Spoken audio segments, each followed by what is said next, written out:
Estamos iniciando mais um AlvoCast e hoje é um episódio especialíssimo, né? Esse episódio vai ser muito especial. E quando não for especial, a gente vai avisar. Vai avisar? Vai avisar. Ah, hoje vai o convidado é mais ou menos. Vai tocar a vinhetinha, gente, não assista isso aqui não. Vai fazer outra coisa. Não, tem uma louça para lavar, não, faz outra coisa. Faz outra né? coisa. Vai estudar, ler um livro. Vai ver suas redes sociais. Mas hoje não. Hoje não. Hoje podia falar de fazer especial. um cafezinho. Né? Vai fazer um cafezinho. Vai fazer um cafezinho. Adoro um cafezinho. O café aqui do Alad é bom, né, cara? É gostoso. O café do Alad é bom. É bom. Alad sabe, ao menos café ele sabe fazer.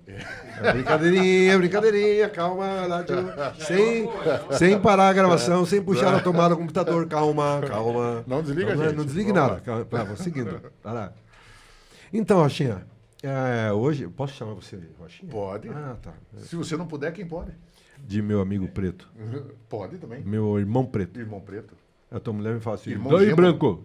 Irmão gêmeo. Daí eu vou fazer... A gente é quase irmão gêmeo já, né? Quase, irmão gêmeo. Até na aparência, ó. O óculos, Muito, né? a textura. A cabeleira. Porque assim, a gente se completa, o branco e o preto. A cabeleira. Mas a cabeleira. Se eu... Olha, eu tenho brigado. Ontem briguei lá pro cara não... Mas Será? hoje ficou bom. Ficou bom? Ficou bom. Se você gostou, tá bom. Hoje ficou bom. Eu já acho. Hoje acertou. Vamos ver. A audiência aí pode dizer se o meu cabelo tá bonito ou não. Põe nos comentários põe aí. se achou do novo penteado. E do penteado do Rocha Rogério também. Freitas. Se tá O que você brilhando, achou se não do tá. meu penteado. Ninguém sabe, mas eu tô usando gel hoje. Gel? Gel. Bacana. Não, mas assim, ó. Não a parece, gente já começa a brincadeira porque o episódio de hoje é... Um grande amigo. A gente já começa com a brincadeira. Sim. Falando se filho de peixe, peixinho é. Você acha, não? Será? Filho de músico, musiquinho, Musiquinho? Será? Filho do Romeu é Romeuzinho? Filho de rocha, Rochinha? pedrinha, Pedrinha. Pedregulho? Pedregulho? Será? Será? Não. Vamos entender isso hoje. Assim, ó, a gente tem gravado um psicólogo falando sobre esse assunto, dando sim. um toquezinho, né, tecnicamente. Sim. E a gente trouxe uma pessoa que que teve essa vivência, né? De ser, o pai dele ser pastor, e ele acompanhou todo esse processo, tendo igreja para lá e para cá, culto, não sei o quê. E qual que é a expectativa que é criada? É isso que a gente quer falar hoje. Legal. Com o nosso amigo, pastor Paulo Davi. Isso aí, Rogério Aliás, Rocha.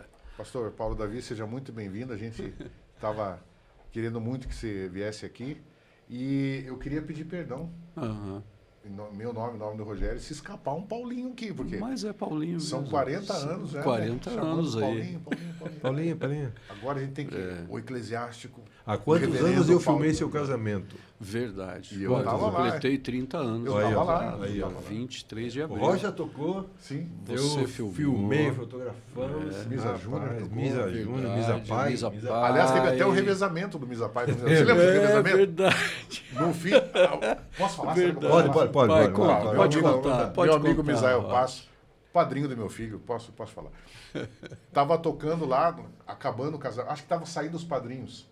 E como tinha padrinho no seu casamento? Tinha. E o Misa, o Misael Passos tocando lá. E uma hora ele cansou, né? Tava cansando já de tocar. Daí ele virou e falou: Senhor Júnior, o pai tá cansado. Você não viu isso? Eu não Você vi, já viu? eu não vi. Então eu tô revelando aqui, 30 anos depois. Júnior vem, o pai tá cansado, Júnior. Aí levantou o Misa Júnior. O Misael, pai, tirou a mão esquerda, o Misa entrou com a mão esquerda, tocando a mesma música, sem parar. O Misa pai tirou a mão direita, o Misa Júnior botou a mão e continuou tocando. Cara, foi um revezamento muito legal. Muito bom. 30 anos já se passaram desse casamento já. 30 A anos. gente celebrou juntos aí. Bodas de pérola. Já deu bodas de pérola. Bodas de pérola. Graças a Deus. Graças a Deus. Então dá para ver que a gente é amigo Há um bom Tem tempo. tempo, Bom tempo, né? Vocês começam a colocar estas contas, não acho que o pessoal não começa a fazer conta, não, viu? O pessoal faz conta. Faz conta? Faz conta. Começa a olhar 40 anos que a gente se conhece. 40 30 anos. anos de casados. Meu amigo. 40 daqui a anos pouco... fazendo a conta dá o quê? Ano 2000, né? 40 anos, 2000. Não. a gente Não é. conhece a família, o pastor Silas Barbosa lá, sim. amigão, fiz muita coisa junto com ele, Sim. vídeos e Pastor um trabalho honradíssimo, muito, queridíssimo. muito bacana, né? Que a gente esteve junto fazendo aí, foi... Um tempo muito especial, né, Rogério? Né, Rocha? Foi um tempo especial. Estar aqui com vocês, para mim, também é uma alegria, né? Quando recebi a mensagem do Rogério, falei, mas claro, só ajustar aqui os horários e a agenda, né? A gente tem dinâmicas hoje diferentes, né? Mas o coração, o desejo de servir e a amizade, tem pessoas que você não precisa ficar vendo todos os dias para manter uma amizade saudável. Eu sempre falo que a gente é amigo, não está amigo. Isso aí. Né? Tem gente que você está amigo ali pela necessidade. Isso. Mas eu tenho uma lista de amigos que são amigos. Né? Sim. Então não muda. Se você estiver em outro lugar, estiver fazendo outra coisa, outra igreja, outra empresa, não muda. Quando a gente encontra, parece irmão ali. Aquela coisa, parece que o tempo não passou, isso, né? É muito especial demais. Então não podia deixar de responder um sim para vocês, né? Nossa, que alegria. Eu fiquei, né? Mas será que ele vai aceitar, Rocha? Será que ele tem tempo? Que isso? O cara é muito ocupado, estudioso. Muito ocupado? Meu Deus do céu. Mas, Rocha, sempre eu tenho umas questões. Cara, minha cabeça é um problema. Eu tenho que pôr no papel, porque senão a cabeça vai assim. Quem nasce em Cianorte é o quê? Nortista? Cianortense. Cianortense? Um abraço aí para todos os cianortenses, viu? O Paulinho é cianortense. Eu ia simplificar, porque eu achei que eu não ia acertar. Vou por paranaense. Mas ele conseguiu falar, ajuda-se. E eu que nasci em Santo Antônio da Platina. Platinense. Tá batendo platinense. Tá batendo platina. Platinense. Não, muito legal. E a gente, assim, porque eu vou explicar. A gente faz primeiro essa coisa da pauta. Sim. A gente procura os pautados para eles virem. Quando eles aceitam, a gente dá um segundo passo, que é pedir um histórico, pedir. Sim. E a riqueza dos históricos que chegam dos convidados é muito legal. Porque eu até conheço o Paulinho, pastor, tal, mas quando se para ver um estudo, o que você fez, aonde você já esteve, onde atua, né, atuando lá no Diante do Trono, com escola, com mentoria, como, né? Aí a gente fala, cara, professor de pós-graduação, é isso? Sim, ele é professor. A gente não sabia, né? Então, assim, a gente fica olhando assim, fala, que riqueza. E daí eu falo, Rocha, eu vou tirar isso aqui, cara. É muito. Não, tem que limpar. Uma hora de programa só para ler a ficha. Só para a ficha técnica. Ele é formado em teologia na Faculdade Teológica Batista no Paraná. Isso. Pastor e gestor de expansão da primeira igreja batista de Curitiba. Sim. Aí, cara, quando vem esses negócios assim, eu dou risada antes já. No Hagai. É japonês negócio? Hagai. Instituto Hagai foi no Japão estudar? Não. Não é desmerecimento, é só para ele dar uma risada mesmo. Formou-se em liderança avançada, gestão de conflitos. Rapaz, vou mandar você lá para Israel, para aquele lugar, então. Olha, sabe que não era ruim, não. Conflitos, largar ele lá no meio para resolver. Rogério Rocha, o principal ponto de gestão de conflitos. Nunca coloque o foco na pessoa, coloque no problema. Boa. Porque anota aí, anotou? Gente, já valeu o programa. Podemos encerrar? Sabe por quê? Valeu, encerramos. Boa noite. Muito obrigado, pessoal. Senão você não resolve o problema e ainda arruma o problema com a pessoa. Então, gestão de conflito, primeiro você tem que tirar a pessoa, olhar o problema, resolver o problema. O problema. Uau.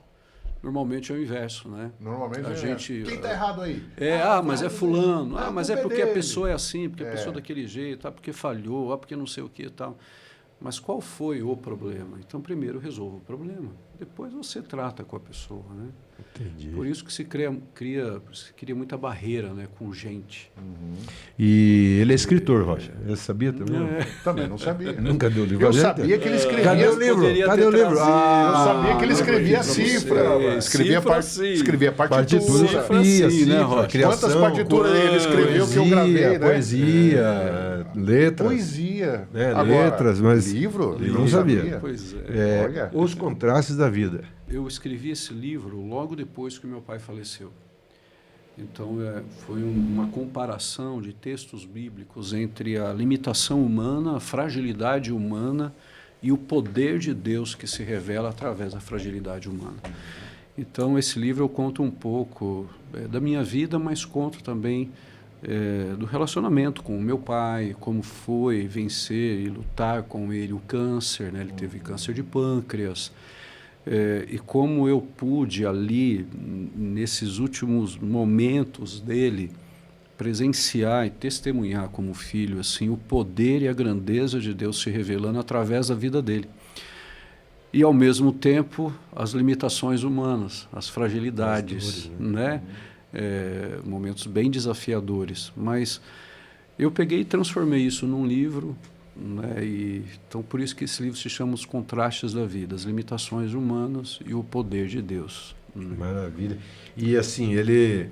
Agora, essa parte você faz parte, que ele gravou muitos artistas, muitas gravações nas maiores gravadoras do Brasil. Aí eu tava rindo sozinho em casa de novo, né? Que daí complica, porque assim, ó, Sony Music, Polygram, Warner.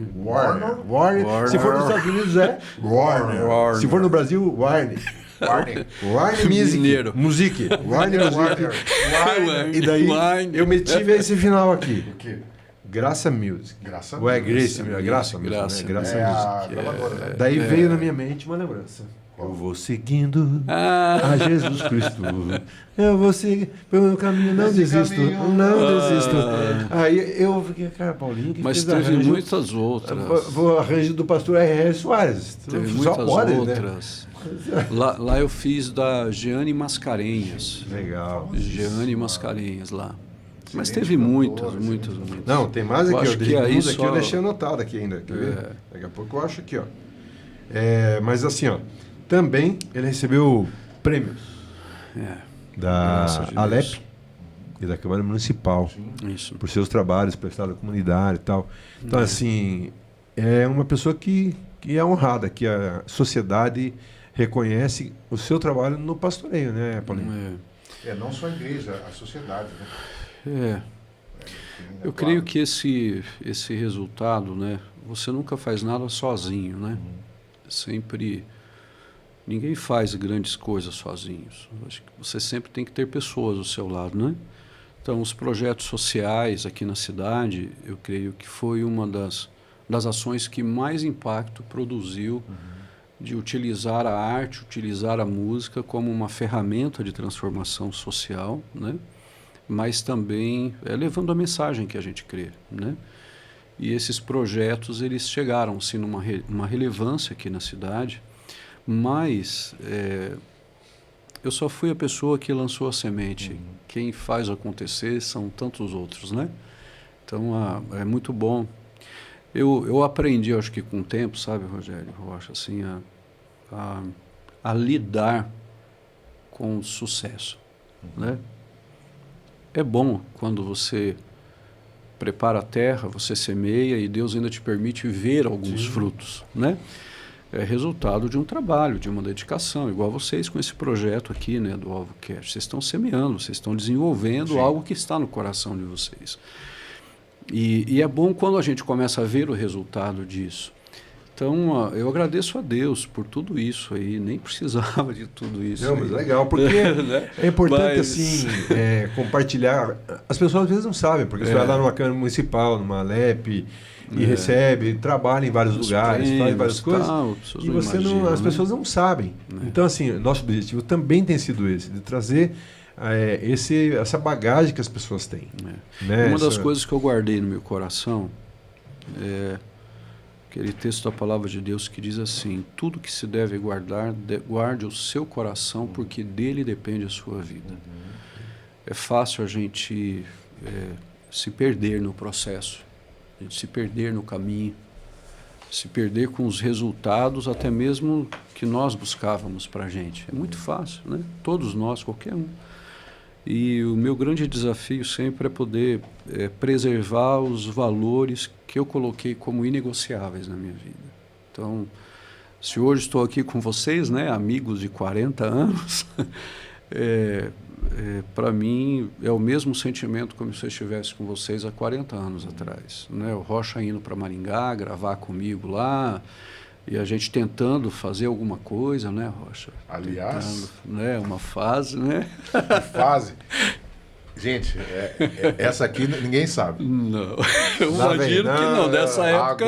Agora eu vou abrir vai contar. Abrir um baú aqui.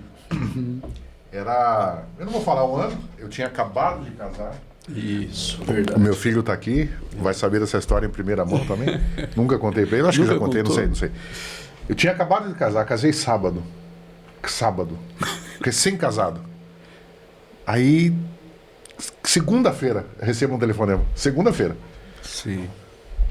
Não era o pastor Paulo Davi que me ligou, é o Paulinho. Paulinho ligou. Poxa, aqui é o Paulinho. Ô, Paulinho, cara, eu sei que você acabou de casar. Você acabou de casar, mas... Preciso. Tem um trabalho grande lá em Maringá, com várias gravações. E eu tô indo pra lá, você não quer ir? Aí eu, recém-casado, tinha casado no sábado. Falei, Andréia, tem um negócio. Vamos comprar nossa geladeira. Quer dizer, a gente casou com uma geladeira emprestada.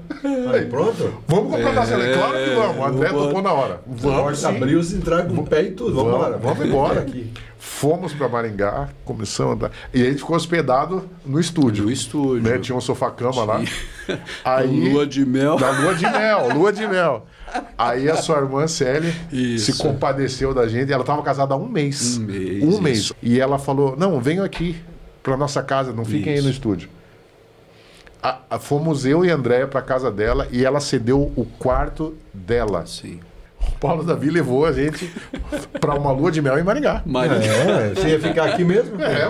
Mas não são essas lembranças que maravilhosas que construíram valores para a gente? Sim. Então eu creio que quando você guarda o teu coração, é isso, não importa. Igual aqui, se chamar de Paulinho. Gente, que mudou na minha vida, eu continuo tendo que lutar todos os dias. Acho que o título, o conhecimento, a busca, o aprimoramento, tudo é válido. Né? Mas não muda quem você é. Mas não pode mudar quem a gente é. Vai sair uns Paulinhos lá, hein?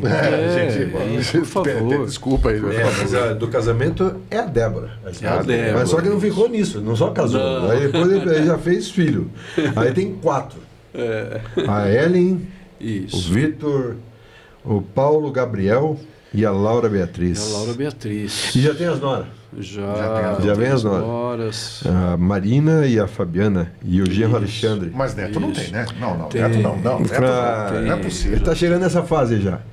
Novo desse jeito. Novo. Ele é novo? Novo. Obrigado. Obrigado. O cara que é meu amigo. Ele é novo? Ele é novo. Novinho? Nós tudo. Ele é novo? Tudo garotão. Obrigado. Obrigado. Tudo garoto. Porque eu nasci no ano que ele nasceu. É mesmo? Vai dizer que é no mesmo mês. Mesmo mês. Mesmo mês. Não no mesmo dia, mas... Não sabia. Você é 15 e eu sou 21. Olha só, gente. Eu brinquei que... Será que ele é de câncer? Não. E o Paulo é bem mais velho que você. Eu pensei que você tinha me emendado, mas eu já reparei que ele é bem mais velho. O Roger já viu. Eles são do mesmo signo. Não, a gente não vai falar isso no programa. Não pode falar isso aqui. Mas é bom, né? E aí ele tem 4 netos, o Bernardo, Luca, Maria, Vitória e Júlia. Isso. Rapaz, tá completo. O barulho tá pronto. Uma fase boa, uma fase diferente boa. A gente trouxe essa questão, porque essas coisas surgem no programa, porque a gente conversa, estamos comendo uma pizza, um negócio, falando no telefone e vem essa... E eu nasci no fundo da igreja. Eu nasci na frente e fui morar no fundo da igreja. Até meus 12 anos eu morei no fundo da igreja. E meu pai era tesoureiro, meu pai depois era presbítero, depois foi consagrado a evangelista e tal. E eu sofri, meu pai não era um bambambão, pastor, presidente, né? E eu vivi uma coisa disso, eu era o filho do Romeu, do presbítero Romeu. Em uma situação que aconteceu na nossa vida, você é o filho do Romeu, né?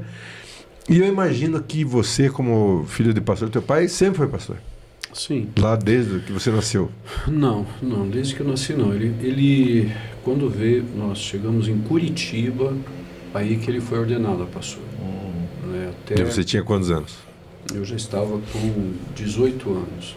18 anos. Mas minha família sempre foi muito ativa na igreja, né? E aí liderança, entra isso coral, que você falou, música. Pô, com 12 anos eu liderava os jovens da igreja, imagina, com 12 anos de idade. Então a gente cresce num contexto, né, de vivência dentro da igreja que sempre marcou muito, e me marcou muito, né?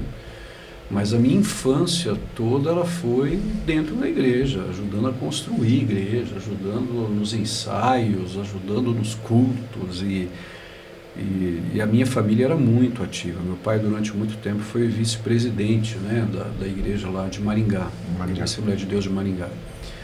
E nós morávamos, durante uma época nós moramos nos fundos da igreja. Então também era respirar a igreja. Eu digo que eu só não nasci dentro da igreja porque a minha mãe começou a sentir algumas coisas no coral e correu para o hospital. Deus mandou ir para o hospital. Mandora. Senão eu teria nascido dentro da igreja. Mas deu tempo. Deu tempo. Então, assim, talvez isso seja algo interessante, né? Porque com o meu pai, eu aprendi que não era a função, sabe?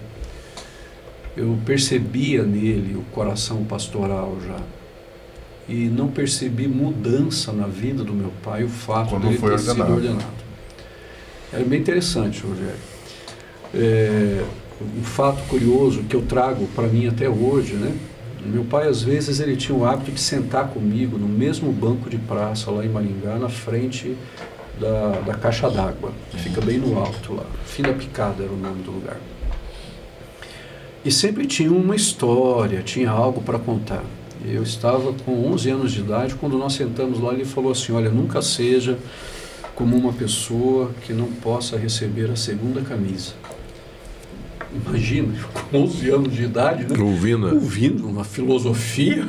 Uau, né? Profunda pelo jeito. Aí ele começou a explicar para mim. Eu falei, pai, eu não entendi. Ele falou assim, olha, sabe, tem pessoas que enquanto tem uma camisa só, elas são iguais a todo mundo.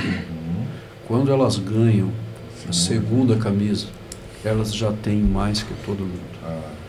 E aí ele foi fazendo as aplicações. E uma delas, que eu trago para mim até hoje, em termos de liderança, foi essa. Ele falou assim, olha, você pode ser um líder que está com uma camisa, daqui a pouco com 2, com 3, com 4, com 5, com 10, dependendo da posição que você chegar.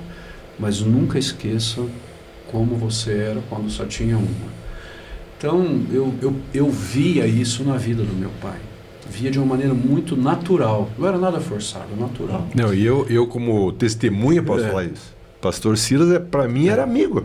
Isso. Ele me chamava, uma das últimas vezes que eu gravar ele lá no escritório. Amigo, de abraçar, de bater papo, dar risada, usar um bigodão, dar aquela risada, bigodão, dar aquela risada. E quantas vezes fiz trabalho lá e ele era despachado, o pessoal fazia homenagem para ele, ia filmar, né, contratava, fotografar, filmar, mas ele nunca, igual, mesma pessoa. Então, assim, o impacto de ser filho de um pastor, para mim foi o mesmo de ter sido filho do presbítero, foi o mesmo impacto. A exigência das pessoas, elas sempre eram maior do que a forma como meu pai me tratava, tratava minhas irmãs. Mas você sentiu, veja bem, o seu pai, não houve mudança, não teve problema.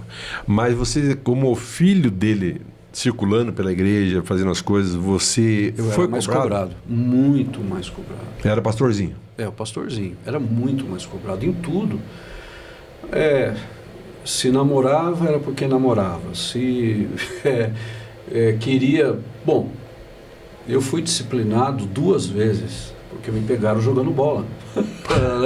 Então, assim, alguns conseguiam escapar e eu não podia. Né? Ainda mais se me vissem fazendo alguma coisa. Então, e que não era nada. Que não era nada. A pressão, ela era muito grande, a exigência era muito grande. E por isso que eu disse, mesmo que em casa os meus pais sempre preservaram o valor nosso como família, a pressão que vinha dos outros era o que me desgastava. Entendeu? Porque eu conheço, né, pessoas, filhos e filhas de pastores que viviam essa pressão dentro de casa. Não era só externamente, né? Cobrança, né? Cobrança dentro de casa, que você tem que ser o exemplo, você tem que ser isso, tem que ser aquilo. Porque você não é igual aos outros crianças. Você não é igual aos outros. Você é meu filho. Isso. Você é meu filho. Ou então assim, poxa, olha, eu tenho que... Olha o que você vai fazer, olha a posição que eu tenho, olha, entendeu? Se você me causar um escândalo, se não sei o quê. Entende? Então, eu convivi também com pessoas que enfrentavam isso. Eu tive amigos que cresceram comigo na infância que se suicidaram. A pressão muito grande. Entendeu? A pressão era muito grande. Então, alguns não estão na igreja. Alguns eu ainda encontro, outros eu não vi mais, e eu sei que não estão. É como se fosse a gente falar de filho de pastor, é como se fosse uma peneira, entendeu? Que poucos conseguem passar no final, sabe? Poucos conseguem passar no final. Mas não é porque você se torna melhor que alguém, você se torna mais preparado que alguém.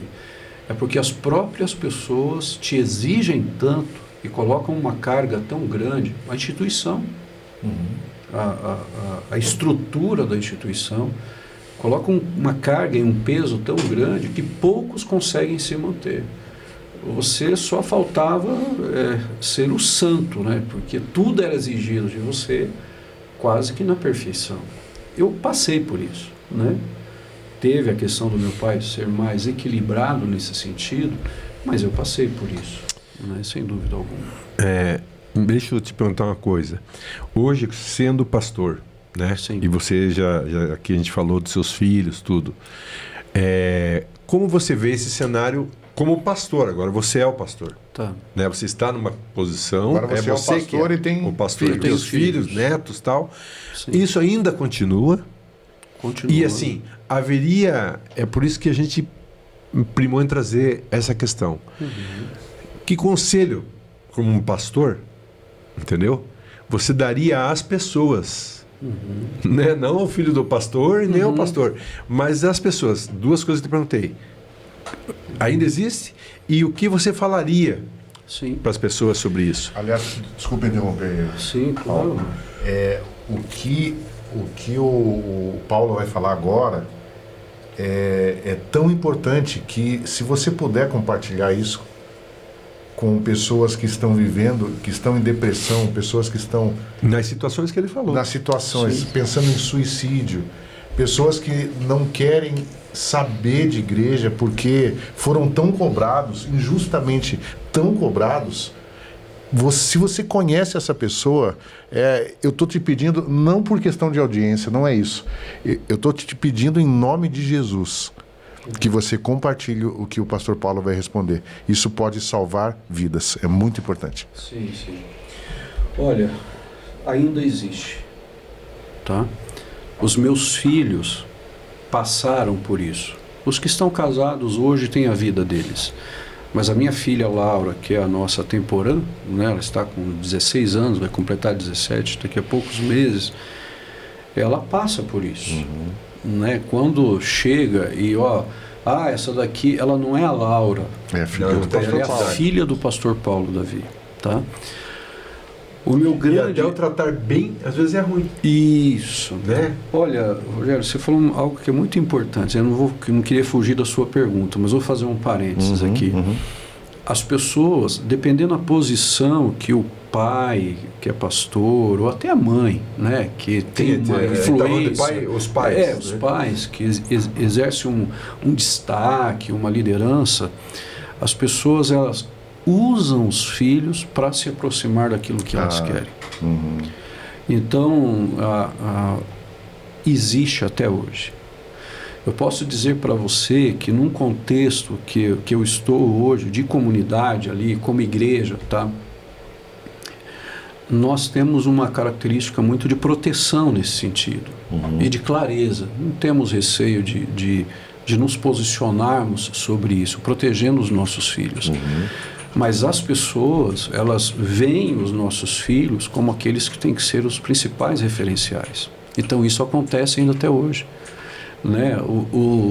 o líder que olha e fala assim, não, gente, por favor, fica quieto.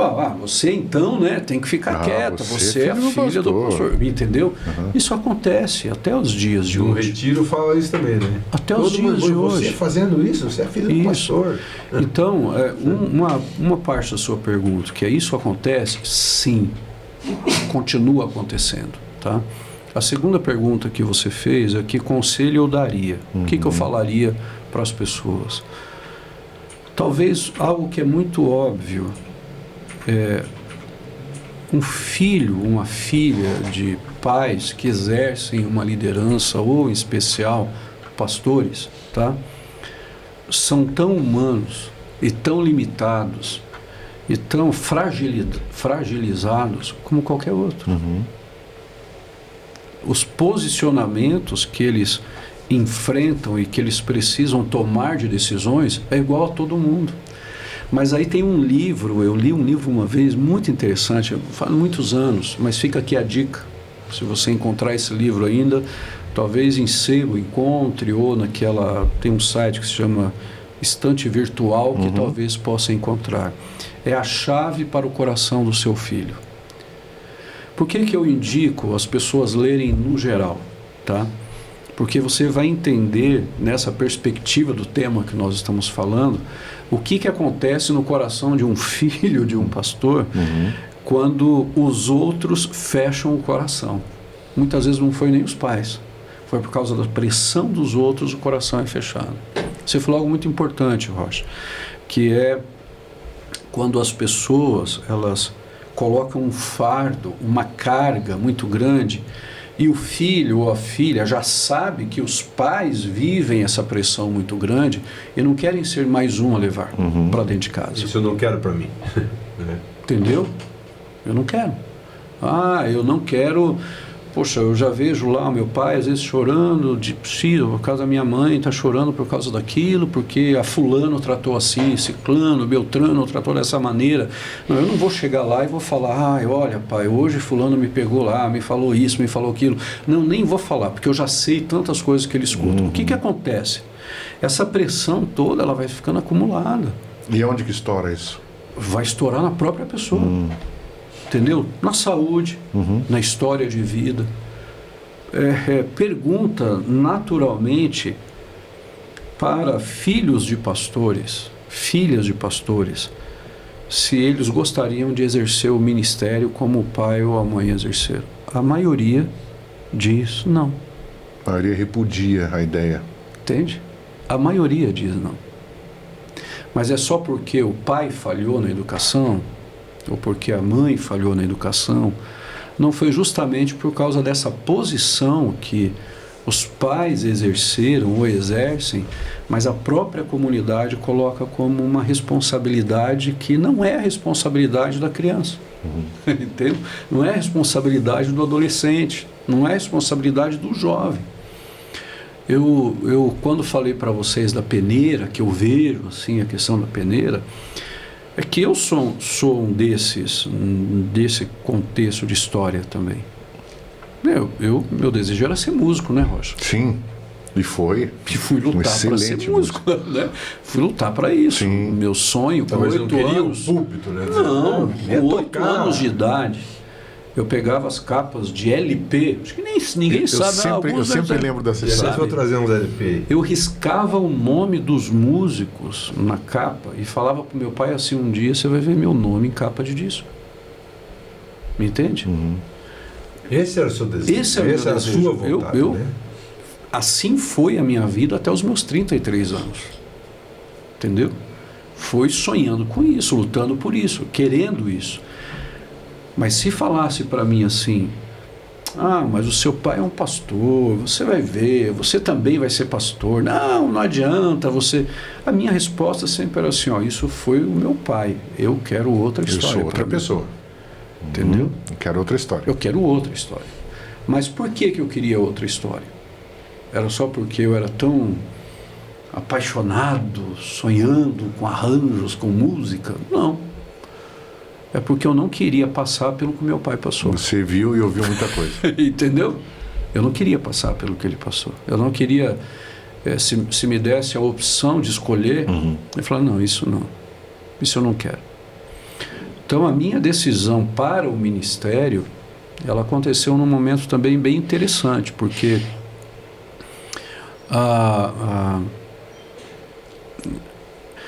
no instante que Deus começou a falar ao meu coração, em 1997, que Ele estava agora chegando o momento de cumprir os planos dEle na minha vida, foi bem isso.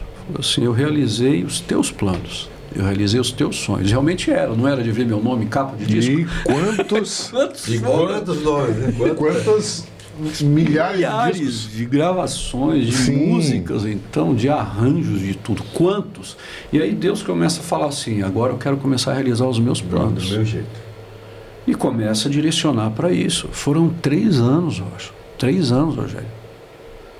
Mas a parte da minha decisão não era só porque eu queria ter certeza que Deus tinha isso para mim. É porque eu não queria viver o que ouviu meu pai. A mesma história. Mesma história. Não era o resultado do pastorzão que ele era, entendeu, Rogério? Mas era ver o que a gente acompanhava dentro de casa. Vendo quantas vezes ele chegava triste. Sabe? De investir em pessoas, essas mesmas pessoas depois porque acontece? Agiam diferente com ele. O que a gente até falou já aqui, em outras oportunidades, que o pastor, as pessoas colocam assim, como colocavam vocês como o filho do pastor. O pastor é alguém, e eu falo a verdade para vocês, para mim particularmente. O cara é pastor, a pessoa é pastor. Eu respeito, entendeu? Tem alguns que eu não consigo passar da linha. Assim, de chegar e dar até um abraço, sabe? Não me relaciono. O cara vem ali, eu fico ali, porque ele é o pastor, né? E é diferente das pessoas que são meus amigos, que vêm junto comigo e tal. E essa coisa que assim, o pastor, a gente já falou em outro episódio, ele é isolado. Sim.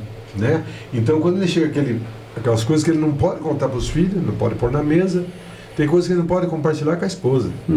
É verdade. Ele não pode levar para o ministério. Porque se eu chego para você e digo assim, pastor Paulo, eu quero te falar tal coisa e quero que fique entre nós dois. Tem uma ética aí. Sim. Então, assim, isso não pode se levar para lugar nenhum. Sim. Só que é na igreja, é público, a pessoa exerce uma liderança, exerce um cargo, está em outro lugar. Né? E aí, como que vai resolver isso? Como que nós vamos fazer isso? É interessante, né? Como uma palavra na frente do nome pode mudar tanta coisa. Exatamente. Né? Uma palavra. Uma palavra. Muda tantas coisas, né? Quando eu assumi na PIB, eu fiquei 5 anos pastoreando jovens. Foi meu primeiro ministério lá. Quando eu fui assumir a área de arte e adoração, que o pastor Marcílio né, tinha descansado no Senhor, e aí eu já estava lá, então fui convidado a assumir. Eu lembro numa madrugada que eu estava orando, sabe? Eu falei assim, Deus, eu não quero ser para esses músicos, como pastor, o que foram para mim. Imagina. Entendeu? Aí quando as pessoas olham a área de adoração da PIB, todo aquele pessoal, né, tanta gente servindo, mas as pessoas não lembram e não sabem. Acho que é a primeira vez até que estou falando isso aqui mais abertamente. As pessoas não sabem que o dia que eu assumi a área de adoração, eu falei assim, eu não quero ser um pastor nessa área com músicos como foram comigo. Porque a minha história... Eu sempre tive muitas pessoas que me apoiaram, muitas, sem dúvida alguma. Mas as marcas que você carrega disso, se não for tratadas diante de Deus, elas te impedem até daquilo que Deus está querendo fazer através da sua vida. Essa é a verdade. Te impedem. Porque todas as vezes que Deus tenta te direcionar para algo, o que vem para você é, não. Eu vou ficar nervoso, eu vou ficar bravo, eu vou ficar irritado, então é melhor, não, me deixa aqui no meu canto. E a gente coloca barreiras. E eu não queria viver isso. Porque seria muito natural, né, Rogério? Né, Rocha? Para mim, foi a tua escola? Se tornar pastor de uma área de música, de artes, de adoração, Estava tudo em casa. Tudo em casa. 17 anos da minha vida tinha sido dentro de estúdio. O que era agora assumir uma área dessa? Mas para mim era muito mais do que isso. Porque eu comecei a perceber que o que aqueles músicos precisavam era o que eu precisava quando eu estava lá atrás, que eu só era o maestro, ou que eu era o menino que estava começando a escrever arranjo, ou que eu era o músico da igreja. Você queria dar o que te faltou? Eu falei assim, e o que faltou para mim? Faltou cuidado. O pastoreio. Faltou pastoreio, faltou discipulado. Eu percebi a mudança na minha vida depois de um tempo afastado de Deus, né? Eu digo que primeiro as pessoas se afastam de Deus para depois se afastar da igreja. Sim. Quando a pessoa chega a se afastar da igreja, é um outro sinal. É porque o relacionamento com Deus já ficou lá para trás. Faz tempo. Faz tempo. Mas tem um ponto importante sobre isso. Quando eu voltei para Deus, eu aprendi qual era o meu Deus e não o Deus dos meus pais. E ali virou a minha chave. E todo mundo tem que descobrir qual é o seu Deus. Porque senão a gente vive... Tem um relacionamento pessoal. Pessoal, né? Entendeu? Não o que ele viu. Ele é individual. Não o que ele ouviu, mas o que ele vai viver. O que ele vai viver. Porque aí, Rocha, quando você vive isso, meu amigo, você pode ser filho de pastor, você pode ser filho de engenheiro, filho de médico, filho do que for. Pode ter bater, pode dane-se. Teu valor, ele está alicerçado e protegido. Você sabe quem você é. O que acontece são os históricos. Então, assim, eu cresci numa determinada denominação, entendeu? E a minha vida foi lá. E eu aprendi o que era de me relacionar com Deus lá. Então, olha só, pega tudo isso, que é a vida normal de qualquer um, né? Aqueles que nascem num lar evangélico, por exemplo. É o normal. Sim, normal. Né? Agora você junta toda a pressão que já existe disso, de não ter um discipulado, não ter um investimento de profundidade da palavra, de quem é Deus, não são os versículos decorados na classe de criança de dominical, não, aquilo que a palavra de Deus se torna para a tua vida, e você vive o relacionamento, mas não a profundidade. Me entende? E aí que entra a pressão muito grande sobre os filhos de pastores.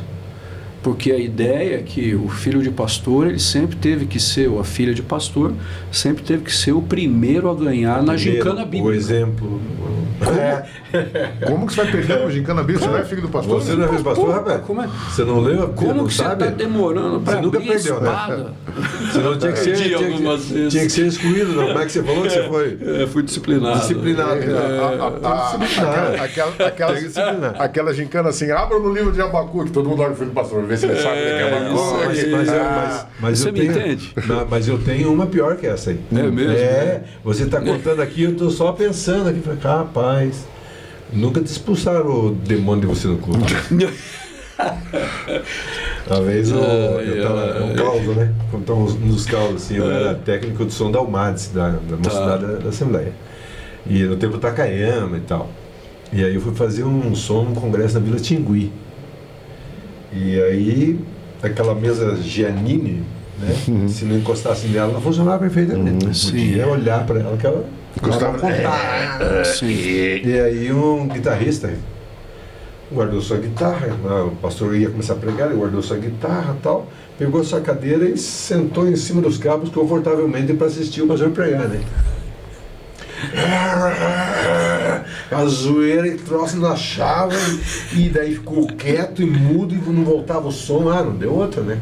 O pastor estava lá já fazendo a abertura e já. Vamos expulsar o demônio desse irmão. E foi, né, cara? Mas você não ganha. Rapaz, aquele negócio, eu falei, meu Deus, né, cara? É só um mau contato, pastor. Então, mas essas cobranças, elas são difíceis. Eu tenho um tio meu, tio muito querido, ele mora em Araçatuba. O meu tio, ele tinha 17 anos, tocava na banda de música da igreja, e assim, meio fanático por futebol, levou um radinho.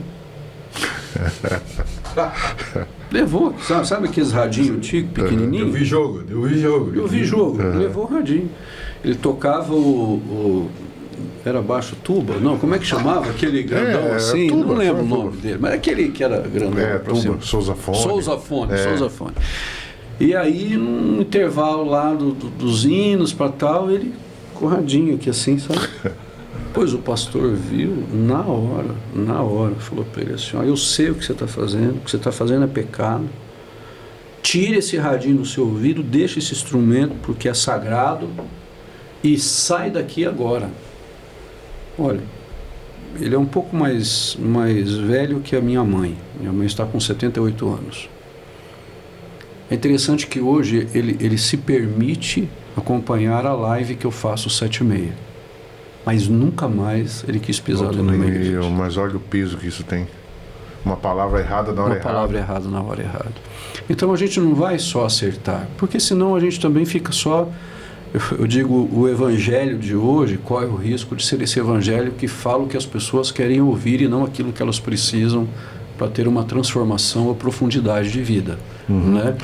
Mas só que ao mesmo tempo, para carga emocional que as pessoas carregam, principalmente quando você está muito próximo da área de liderança, sabe? Ela é muito grande.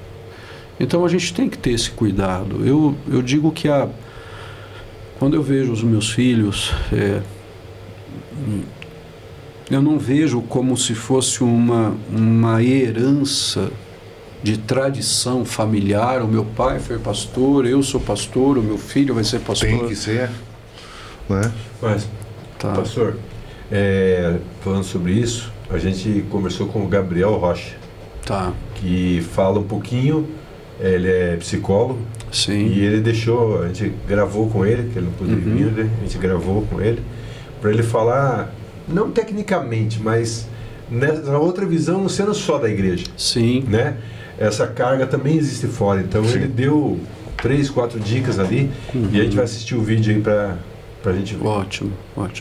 Bom, nem sempre filho de peixe, peixinho é, né? Então, quando, por exemplo, a gente olha, né, para esses casos que acontecem sempre, né, um clássico, os filhos seguirem os passos dos pais, né, ou da família, isso pode ser muito bom, mas a gente sempre tem que ter um ponto de atenção. Isso acontece principalmente por 3 motivos, né, principais. O primeiro deles é a questão da identificação, né, quando a criança ela está se desenvolvendo, está nessa fase de se identificar, ela olha para os pais como um exemplo, né, como um modelo. E muitas vezes a profissão dos pais ou da família também segue nessa idealização, né, da profissão ou do que essa pessoa vai trabalhar.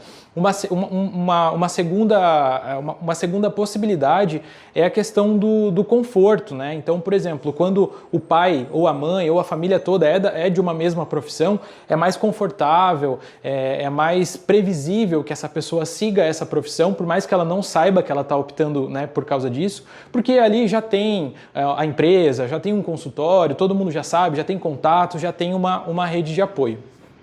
E um outro motivo também é a questão da expectativa da família, né? Então, às vezes a família tem uma expectativa muito alta em relação a essa pessoa, a essa criança ou esse adolescente que está se desenvolvendo, e aí essa pessoa quer atender a essa expectativa, a essa demanda da família e acaba escolhendo essa mesma profissão. Então é muito importante para os pais observarem isso, né? Se eles estão incentivando ou se estão induzindo essa criança, esse adolescente a escolher uma profissão ou uma área de conhecimento. Por isso é muito importante que os pais coloquem as crianças, os adolescentes em atividades fora da escola, por exemplo, no judô, na natação, na aula de música, teatro, culinária, né, qualquer outra coisa, porque quando você coloca uma criança no teatro, por exemplo, não é que ela necessariamente vai ser ator ou vai ser atriz, mas ela está aprendendo uma série de habilidades muito importantes para o mercado de trabalho, como trabalho em equipe, a questão também de falar com grandes públicos, a questão da timidez. Se a criança está indo para uma aula de culinária, por exemplo, de gastronomia, ela não está somente aprendendo a fazer comida, ela está aprendendo gestão do tempo, gestão de recursos, trabalho sob pressão. Então, é muito importante que essa pessoa tenha experiências para chegar no mercado de trabalho ou no momento de decidir a profissão, já sabendo o que ela gosta, o que ela não gosta, o que ela sabe e o que ela não sabe. E a família precisa dar espaço para isso. Olha aí, ó. Então, estamos com a dica do Gabriel, que também esclarece alguns pontos, né? O ideal seria a gente estar batendo bola com 2, 3 opiniões sobre isso, né? Mas a tua visão, a tua vivência, é isso que a gente queria trazer, Paulo. Sabe, essa vivência, né, dos 8 anos que você passou por todo esse processo. Sim. Né? Sim. E hoje você é pastor. Hoje você é líder de jovens, hoje você passou por líder de músicos e deu certo. Para muitos não deu certo. Eu também conheço vários amigos, várias pessoas, né, e principalmente das gerações mais antigas, que não deu certo. Eu passei também por um esmeril desse aí, né, vários momentos, né, que eu era o filho do Romeu, então tinha esse peso, não nessa proporção. O que eu vejo aqui que me impactou nessa tua fala é como que uma balança pesa mais. Eu quero seguir o ministério, eu quero ser como meu pai é. Só que o que ele passa eu não quero passar. E isso pesa mais. Para alguns pesa mais aqui, para alguns pesa mais aqui. Me impressiona o tanto que a balança tem pesado para eu não quero passar o que o meu pai passou, pesar mais do que eu quero ser o que o meu pai, fazer o que o meu pai faz. Como isso pode influenciar, né? E isso é uma coisa que existe em todas as igrejas, com todas as lideranças, não só lideranças eclesiásticas, mas lideranças no âmbito de uma empresa. Sim. O filho do dono da empresa tem que ser assim, né? Essa exigência, né? Vocês me perguntaram na perspectiva das pessoas e não do pastor, por exemplo, tá? Mas deixa eu contar uma experiência pessoal disso, que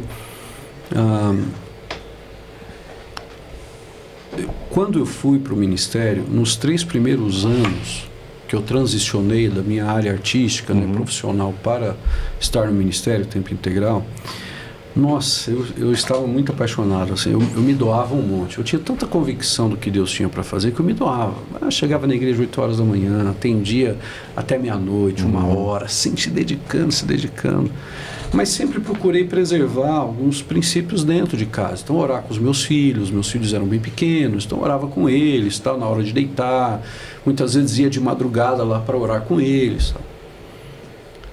Mas teve uma madrugada que eu cheguei, eram umas 2 horas da manhã, e quietinho assim, estacionei o carro, né, tudo apagado. Falei, bom, não vou acordar ninguém, né? Que eu abri a porta da sala, acendi a luz, estava o meu filho, o Gabriel, ele tinha 4 anos de idade, 4 para 5 anos de idade, ele sentado no sofá. E quando eu acendi a luz, eu levei aquele susto, né?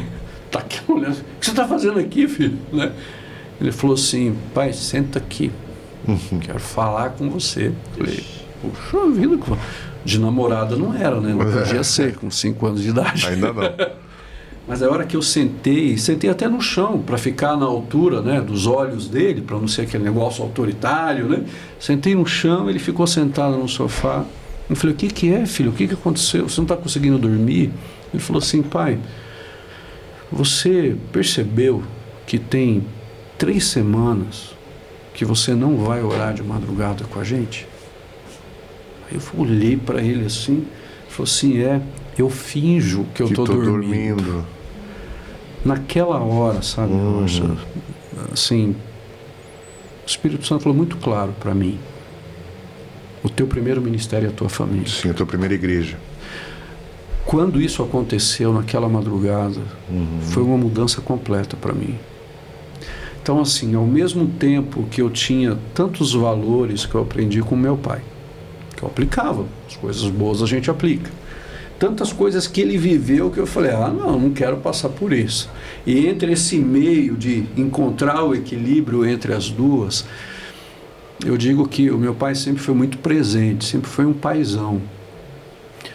Mas aquela palavra do meu filho, aquela madrugada, me ensinou que eu também estava indo num caminho que não era o caminho saudável. Entende? Então, quando eu vejo os meus filhos hoje comprometidos com Jesus, é justamente porque eu passei a entender que o meu primeiro ministério é a minha família. Agora, eu preciso ser pastor para aprender isso? Nós somos sacerdotes da nossa casa, não é? Eu posso ser um engenheiro, um médico, posso trabalhar de gari, posso trabalhar... O teu primeiro ministério é a tua família, a tua casa. Qualquer outra responsabilidade, qualquer outra função que você possa ter, qualquer outro nível de posição que você possa ocupar, trabalho, qualquer coisa. Se você conhece a Jesus, se você tem Deus... Ou não conhece Jesus, né? Ou não é um cristão, não é... O primeiro ministério é a sua família. E aquela madrugada para mim ficou muito marcada, assim, como uma virada de chave, sabe? Uma virada de chave muito grande. Mas uma palavra que eu deixo assim, né? Talvez para alguns... Essa aqui eu queria que você olhasse ali, ó. Filhos de pastores, filhas de pastores. Essa câmera fechada, né? Isso. As marcas que a gente carrega, elas podem continuar doendo dentro da gente, até o momento que a gente permite que elas continuem nos machucando. Pessoas para ferir, pessoas para exigir aquilo que nem nós muitas vezes queremos ser, existem muitas. Mas eu pude aprender que existe um Deus que se importa com a gente mais do que todas as outras coisas que já vivemos. Todas as outras que já vivemos.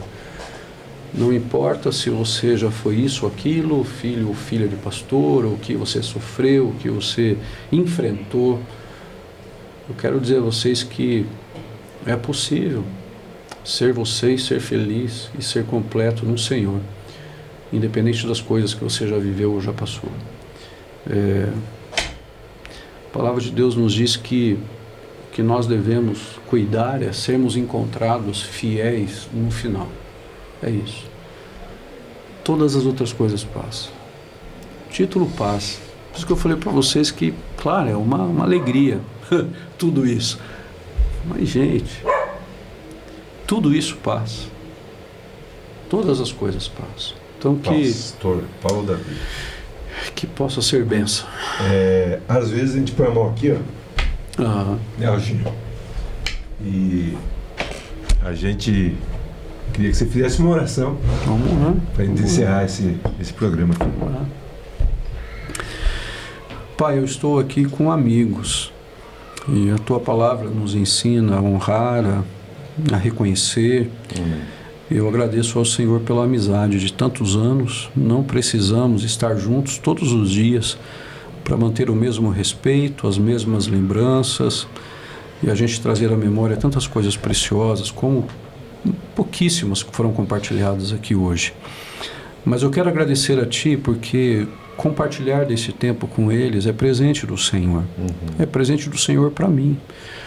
Falar do Senhor, das experiências, da vida, quem sabe há muitos anos atrás, como alguns que estão assistindo esse podcast hoje, eles ainda não conseguem olhar para trás e enxergar ensinamentos, até mesmo com os erros, crescimento, mas ainda se sentem o filho e a filha do pastor que foram feridos, exigidos, sobrecarregados, machucados, e não conseguem olhar para trás sem trazer à memória tudo isso.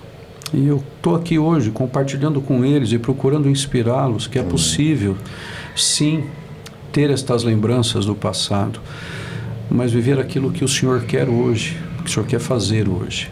Que esse tempo que estivemos juntos aqui, essa palavra possa chegar de alguma maneira no coração de alguém. Que uma vida possa ser transformada, cuidada, renovada, inspirada. E eu sei que todos que se permitirem a isso. O Senhor não nega bem algum àqueles que te buscam. Amém. Obrigado pela vida do Rocha, pela vida do Rogério, do Aládio, do Gabriel, que estão aqui. Que o Senhor possa os abençoar os sonhos, os projetos, as famílias. Que a boa mão do Senhor esteja sobre eles. Que onde eles estiverem, o que eles estiverem fazendo, eles possam ser estes agentes da Tua graça, com as experiências, com as marcas, com as cicatrizes, mas testemunhando o quanto é bom, mesmo com tudo isso, ter um Deus que cuida, se importa, como o Senhor tem feito conosco, Pai. Obrigado por esse tempo juntos. Abençoa este projeto, que a boa mão do Senhor continue os conduzindo. Orando assim, nós colocamos na Tua presença, em nome de Jesus. Amém, Senhor. Amém. Amém. Amém. Obrigado. Poxa, que presente você aqui com a gente nesse tempo. Amém. Eu sei que, até falei com o Rocha, muita correria, né? Mas você conseguiu. E a gente já combinou outra pauta, você nem sabe. Ah, é? Já está combinando outra pauta. É que hoje não dá tempo, ele ainda tem coisa para fazer, mas a gente vai... hoje ainda. Tem célula. E a gente vai marcar uma outra oportunidade para estar junto. Vamos. E esse novo assunto vai ser muito bom. Que bom. Muito bom. Acho que é instrutivo. O próximo é uma outra coisa, nada a ver com nada. Vai ser bacana.